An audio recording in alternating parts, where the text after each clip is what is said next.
Ei, Deus é bom demais com nós homens. Deus é bom demais com nós homens. Cadê os homens? Ontem eu completei 34 anos de casado. E com a mesma mulher, graças a Deus. 34 anos de casado, 3 netos. E coisa boa é ser casado. E Deus falou assim: olha, eu vou dar para o homem uma mulher. O nome Eva veio na queda. Pois pegue a Bíblia. Depois que o homem e a mulher caem, aí diz: e chamou Adão a sua mulher de Eva. Porque o pecado tira a identidade original daquilo que você é. Então quando Jesus olha para sua mãe, ele diz assim: mulher, não é chegada a minha hora. Outro dia eu vou falar para você porque não é chegada a hora, mas eu quero chegar logo no que Deus quer falar conosco. O próximo versículo. Sua mãe disse aos seus serventes: olha para mim, por que Maria falou assim? Jesus, acabou o vinho. Ela sabia quem era o filho dela. Ou você acha que Jesus começou a fazer as coisas? Ela sabia que nasceu dela o Messias. Foi falado para ela. A Bíblia não relata, mas eu imagino que Jesus, quando criança, fez uns negócios lá aqui. Ou você acha que a mãe falou de bobeira para ela assim, para o pessoal, para ele assim: filho, acabou o vinho. Ela falou assim: ele vai dar um jeito. Quem tem Jesus não se apavora. Quem tem Jesus e sabe quem ele é, não se apavora. Só fala assim: acabou, Jesus. Jesus, acabou o vinho. Aí ela chama os serventes e fala assim: olha, escute, faça tudo o que ele disser para você fazer. Chamou-os, fazei tudo quanto ele vos disser. Escute, todo ambiente que Jesus vai fazer um milagre tem que ter alguém servindo. Vou repetir: todo ambiente que Jesus vai fazer um milagre tem que haver alguém servindo. Quem está aqui nessa igreja para servir a Deus, diga amém. Amém. Como é que serve Deus? Servindo pessoas. Então escute, no ambiente que vai haver um milagre, sempre alguém vai ter que servir para que o milagre aconteça. Ei, essa história aqui de que Deus não precisa da gente para fazer milagre, isso é coisa do passado. Deus precisa de mim, Deus precisa de você. Deus precisa de alguém que vai ouvir o que Ele está dizendo para fazer e fazer o que Ele falou para fazer, para que o milagre aconteça. Tem um milagre para acontecer nesse lugar. Esse ambiente aqui está formado pela glória e pela presença de Deus, porque tem gente servindo aqui. Imagine se não tivesse ninguém servindo. Esse ambiente foi formado e gerado porque tem alguém disposto a servir. E aonde tem alguém disposto a servir, um milagre acontece. Aí ela diz assim: olha, mas façam tudo. Façam o quê? Tudo. Então escute, não tem meio serviço. Não tem como servir meia boca. Não tem como servir se não for de todo o coração, se não for uma entrega completa. Alguns ambientes o milagre não acontece porque não está sendo feito o que foi falado para se fazer. Você já parou para pensar, se você estivesse praticando as instruções que você já recebeu até hoje, como estaria a sua casa e a sua família? Sabe que eu imagino que às vezes Deus está nos olhando para nós dizendo assim: escute, para que você quer a próxima instrução se você não fez nada com a primeira? Porque a gente quer o milagre, mas não quer fazer o que tem que ser feito. Jesus não poderia ter feito um milagre, sei lá, aparecer vinho, cair vinho do céu, não era mais fácil assim? Mas escute, Ele sempre vai precisar da nossa cooperação. Tem um milagre para acontecer na sua casa, mas Ele está dizendo assim: mas faça tudo o que for mandado fazer. Porque não adianta jogar responsabilidade para Ele daquilo que é para você fazer. Não adianta querer falar assim: Jesus faz, o Senhor, Jesus, às vezes eu tenho a impressão que a gente acha que Jesus é um mordomo, que a gente vai tocar um sininho e Ele vai vir correndo fazer.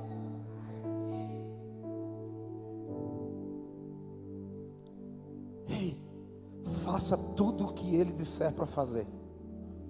E se você fizer tudo o que Ele disse para fazer, vai acontecer, sem questionar. Olha o texto, próximo. Estavam ali postas 6 talhas de pedra, 6 talhas de pedra, que serviam para a purificação dos judeus. Em cada uma cabiam 2 ou 3 almudes, ou seja, cada uma dessas talhas de pedra cabiam em torno de 80 a 120 litros de água. Não era, escute, não era tonéis de vinho, eram reservatórios de água. Põe aqui para mim a foto de uma talha. Eu estive em Israel, em Jerusalém. Essa é uma talha. É uma pedra que eles pegam, uma pedra bem grande, eles cavam ela e fica como se fosse uma caixa d'água, que cabe de 80 a 120 litros. Essa é uma talha. E essa talha eles enchiam de água e punham na porta de casa. E todo mundo que chegasse em casa, é costume judaico, eles tinham que se lavar. Eles lavavam as mãos, se os pés estivessem empoeirados, lavavam os pés, o rosto, para entrar em casa. Então esta água que ia dentro dessa talha era a água da purificação. Era a água que eles usavam para se purificar. Agora, se Jesus vai transformar água em vinho, por que não mandou encher os tonéis de vinho, de água? Mandou encher as talhas. Não era mais fácil ter mandado, junta todos os tonéis que ficaram vazios, junta aí os jarros de vinho que estão vazios, enche de água. Não, Ele manda encher a talha da purificação. E vai transformar a água que vai ser colocada dentro dessa talha. E a Bíblia diz que as talhas estavam vazias. Isso quer dizer que haviam chego muitos convidados e haviam usado toda aquela água. E ele chega e fala assim: olha, põe água na talha.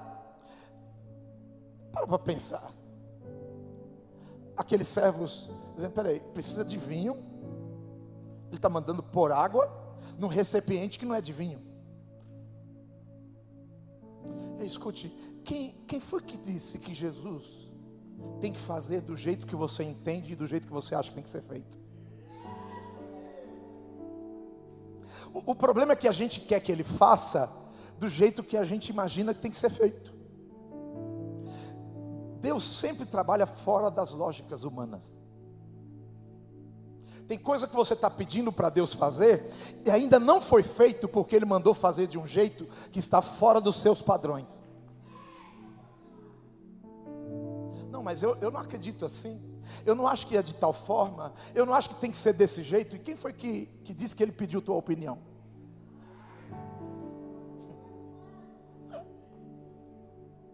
Apóstolo Walter, às vezes as pessoas estão dizendo: Deus, faz isso, Senhor, tu tem que fazer tal. Tem gente que dá até prazo para Deus. Senhor, se não for esse mês, eu não venho mais, hein, Deus. Até ameaça a Deus: Senhor, olha, se a resposta não vier hoje.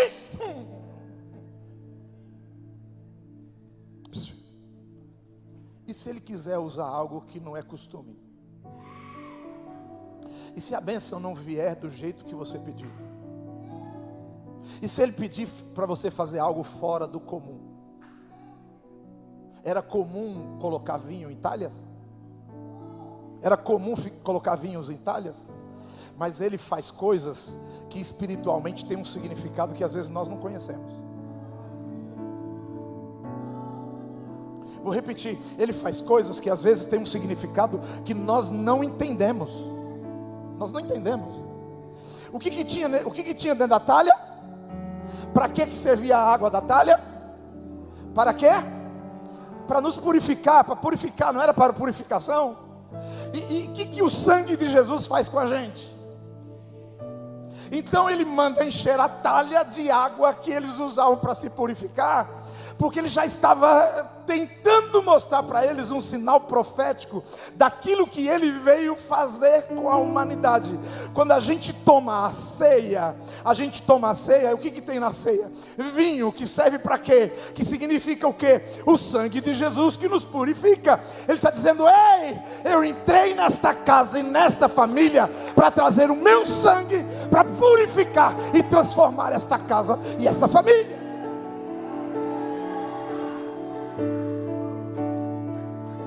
Você está entendendo?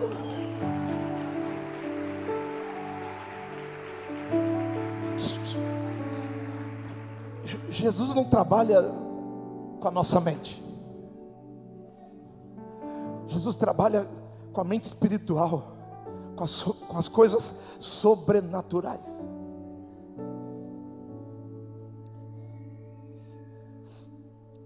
A Bíblia fala de um homem chamado Moisés. Deus, quando tirou o povo do Egito, para tirar o povo do Egito, Deus teve que trazer juízo no Egito, antes de tirar o povo de lá. Quantas pragas vieram sobre o Egito? Quantas pragas vieram sobre o Egito? Moisés é um antítipo de Cristo. O que é um antítipo? É alguém que representa algo hoje que é sombra daquilo que virá amanhã. Qual foi a primeira praga que atingiu o Egito? Qual foi a primeira praga que atingiu o Egito? Hã? Você nasceu pelo menos, se não leu a Bíblia, nasceu pelo menos os 10 mandamentos? A primeira praga que atingiu o Egito, Deus fala assim: Moisés, coloca o teu cajado na água, e a água vai se transformar em...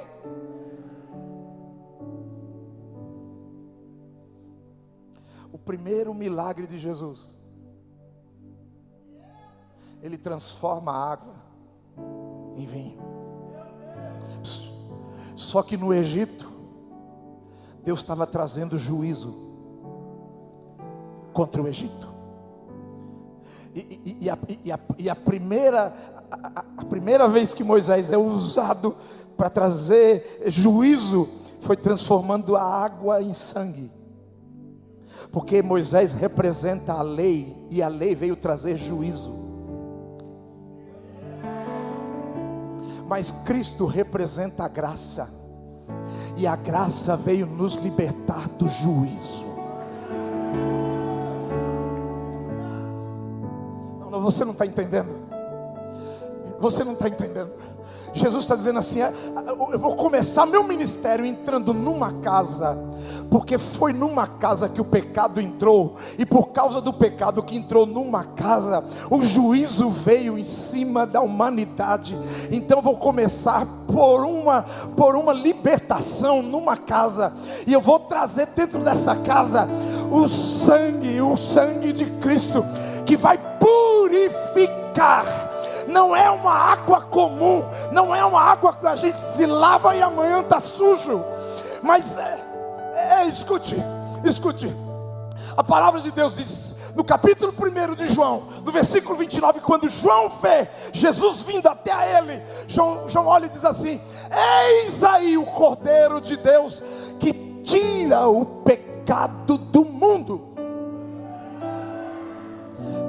Faz o quê? Diga, tira o pecado do mundo.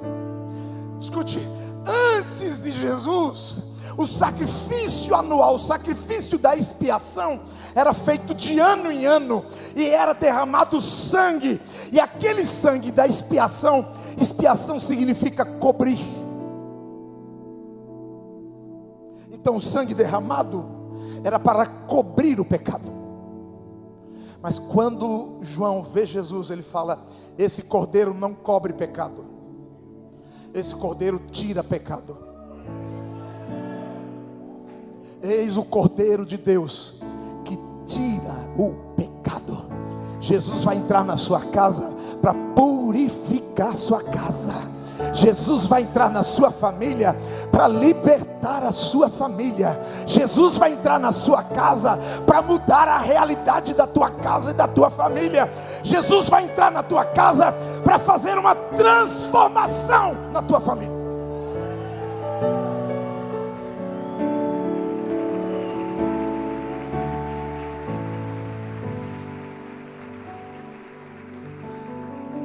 Está entendendo agora por que teve que ser? Por que teve que ser transformar água em vinho? Num casamento, numa casa, numa família. Porque agora não é mais água de juízo, agora é o sangue de Cristo que nos purifica, que nos limpa, que nos trata. Volta lá, capítulo 2 de João. Eu já vou encerrar. Vocês são fominha demais. Estavam ali postas 6 talhas de pedra para a purificação dos judeus, e cada uma cabiam 2 ou 3 almudes. Disse-lhe Jesus: enchei de água essas talhas. Encheram até em cima. Ninguém questionou por que tinha que ser talha. Acabou. Quando Jesus falar para você fazer alguma coisa, não pergunte por que, faça. Disseram-lhe: tirai agora. Tirai o quê? Tira a água da talha. Eles foram lá, pegaram. E pega essa água. Pega o quê?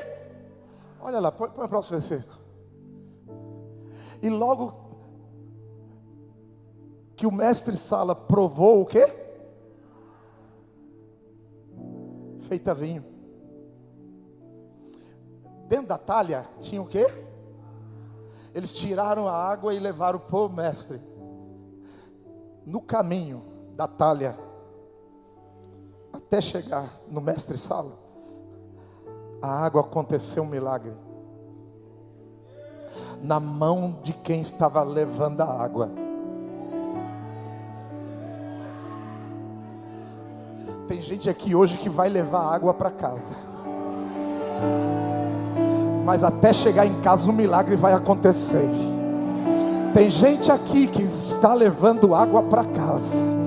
Você está achando que é água, você está achando que não veio do jeito que você queria, você está achando que não veio o que você pediu, mas está levando algo debaixo de uma palavra profética que veio da boca de Jesus. E se Ele falou que vai acontecer algo, até chegar na tua casa, vai acontecer.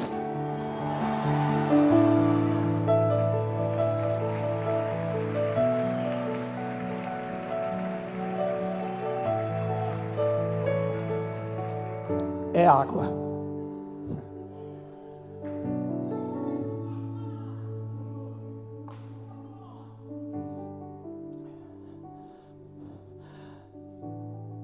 Não sabendo de onde viera, se bem que sabiam os serventes que tinham tirado o quê? Mas ele bebeu o quê? É assim. O problema é que a gente não entende que às vezes o milagre acontece durante o processo. Só que às vezes a gente quer o milagre antes do processo. Às vezes a gente quer que ele faça o milagre antes do processo. Ele não transformou a água em vinho, Natália. Foi durante o processo. Tem coisas que Jesus não vai fazer no início, vai fazer durante. O problema é que a gente quer fazer algumas coisas dizendo, primeiro ele tem que fazer o milagre. Se ele fizer o milagre eu faço. Não. Começa a fazer que o milagre vai vir. Comece a agir que algo vai acontecer. Só que a gente quer que ele faça primeiro. Ele tem que responder primeiro. Ele tem que fazer primeiro. Não. Eles tiraram água da talha. Eu imagino eles levando água da talha. Dizendo, estou levando. Entregou para o mestre Sala. Quem que fez esse vinho? Eu imagino os servos olhando, o quê? Esse vinho. Aí eles olharam, mas a gente pegou água. Quando você menos esperar, no meio do processo, você vai olhar e vai dizer, meu Deus, meu Deus, meu Deus, como é bom obedecer e fazer tudo o que Ele manda fazer. Na hora que eu menos esperar, Ele faz um milagre. Eu vou profetizar para a tua vida. Tem gente aqui que vai levar água para casa, mas antes de chegar em casa, um milagre vai acontecer.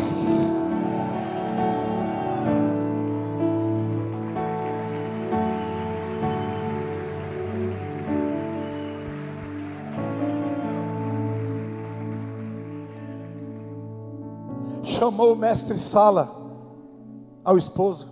Chamou quem? Mas quem que o mestre Sala chamou? O esposo. E disse-lhe, todo homem põe primeiro o bom vinho. Todo o quê? Escute. Toda vez que algo for ser questionado na sua casa, vai começar pelo sacerdote da casa.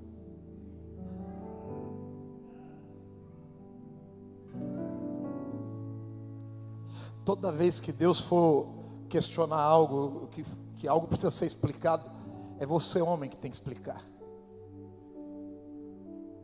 Não é tua esposa.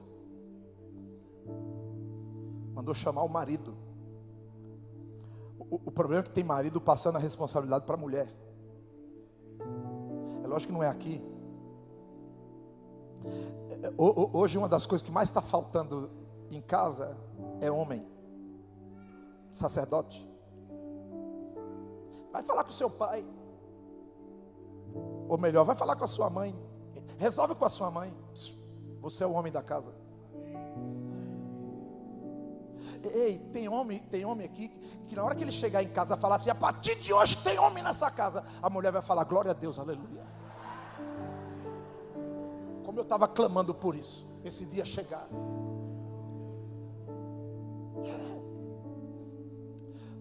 Aí ele chega lá e disse, por que vocês colocaram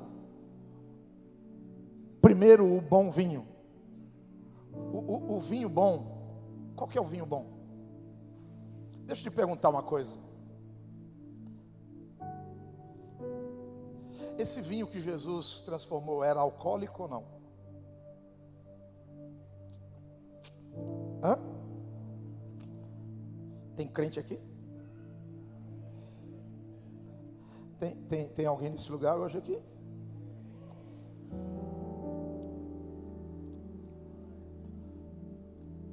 Escute, presta atenção. Eu preciso esclarecer algo para você.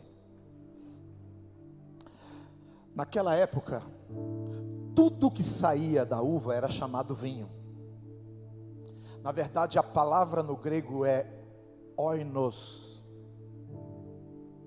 O-I-N-O-S. Oinos.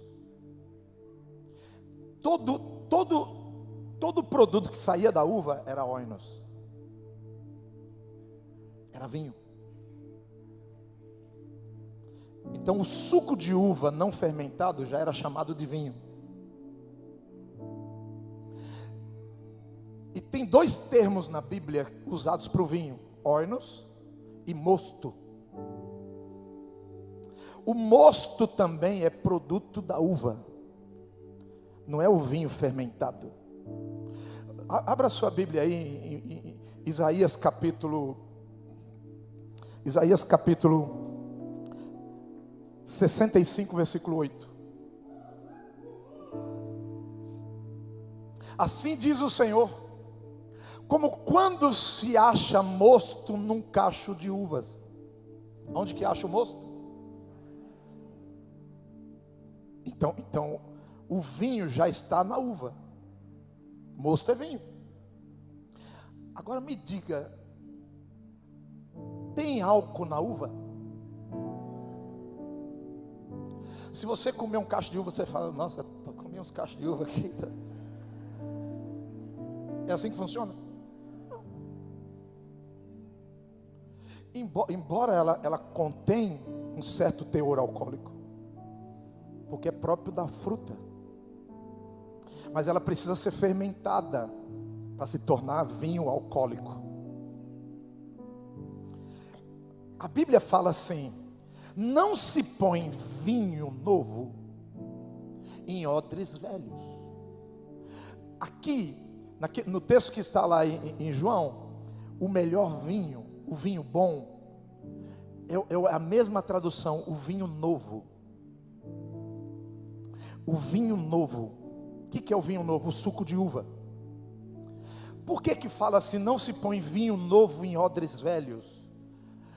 Não sei se você sabe, mas a fermentação química da uva, ela foi descoberta em 1600 e pouco, não lembro muito bem a data, que foi o processo de pasteurização e fermentação. Na época de Jesus não havia essa técnica de hoje, do suco de uva ser fermentado quimicamente, não havia isso. O que eles tinham que fazer? Eles tinham que colocar o suco de uva em odres. Como eram feitos os odres? Eram feitos de pele de carneiro. Eles costuravam a pele de carneiro. Por que pele de carneiro? Porque eles tinham que pôr o suco de uva dentro da pele de carneiro, amarrava bem forte e guardava para fermentar. Por que tinha que ser pele de carneiro? Porque na hora que fermentava,